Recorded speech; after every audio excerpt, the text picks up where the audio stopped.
Сәлем қыздар, бүгінгі сабақта басқа тағатын повязканың мастер-классын көрсететін боламын.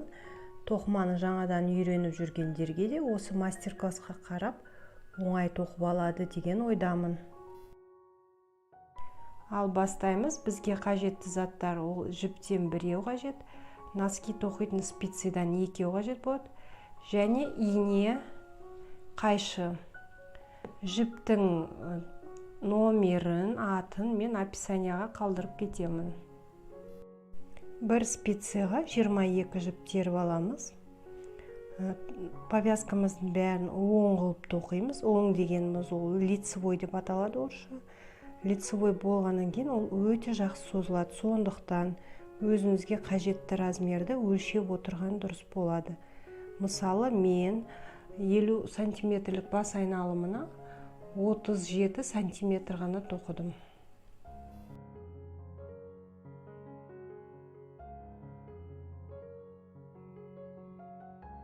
Мінекей 22 жібімізді теріп алдық. Енді екінші қатарымыздың бірінші жібін тоқымай шешіп аламыз.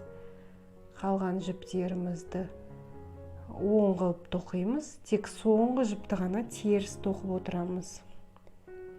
Солай өзімізге қажетті размерге дейін тоқи береміз.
Мінекей мен өзіме қажетті ұзындықты тоқып алдым. Міне қатты созылады.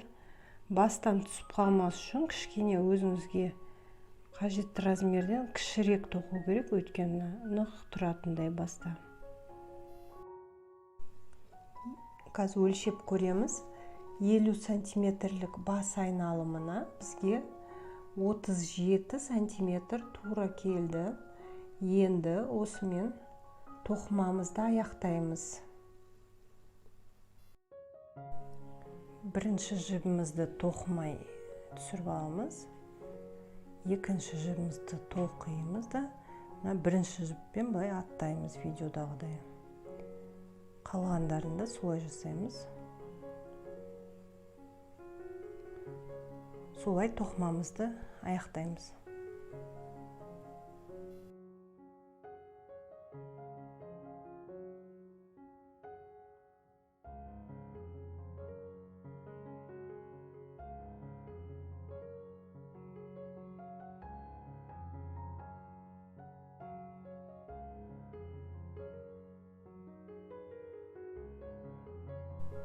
Тоқымамызды түгел жаптық. Енді мына жіпті ұзын қылып қалдырамыз. Өйткені қазір тігетін боламыз, сондықтан кішкене сәл бір 20 сантиметр, 30 сантиметрдей ұзындықты қалдырған дұрыс болады. Екі тоқыманың шетін видеодағыдай бір-біріне айқастырып кіргізіп аламыз. Міне видеода көрсеткенде. Сонымен бәрін біріктіріп тігеміз. 4-еуінде.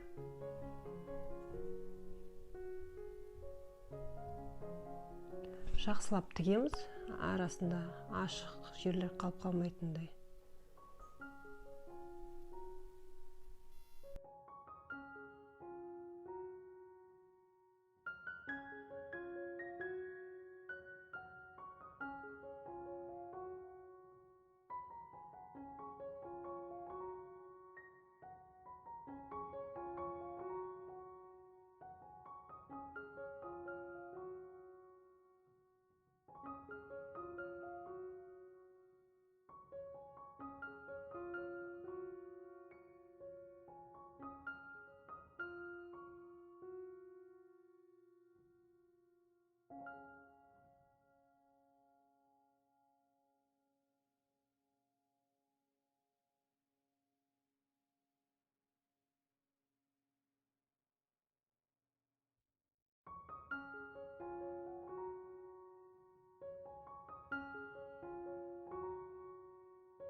мінекей тігіп болдық. Енді қалған жібімізді былай тоқымамыздың ішіне кіргізіп, тігіп кіргізіп жібереміз. Өйткені тура кесе салса сөгіліп кетуі мүмкін. Сондықтан артық жіптерімізді былай тығып ішіне кіргізіп қоямыз.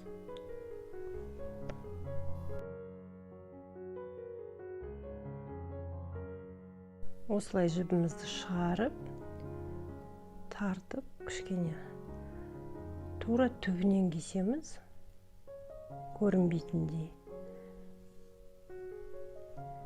Міне, тігіп болдық. Енді аударамыз. Повязкамыз дайын болды. Неге бұлай аударып аламыз. Қыздар, сұрақтарыңыз болса, немесе түсінбеген жерлеріңіз болса, комментарияға жазып кетіңіздер. Менің мастер-классым ұнаса, лайк қойып, подписка жасауды ұмытпаңыздар. Келесі мастер-класстарда кездескенше.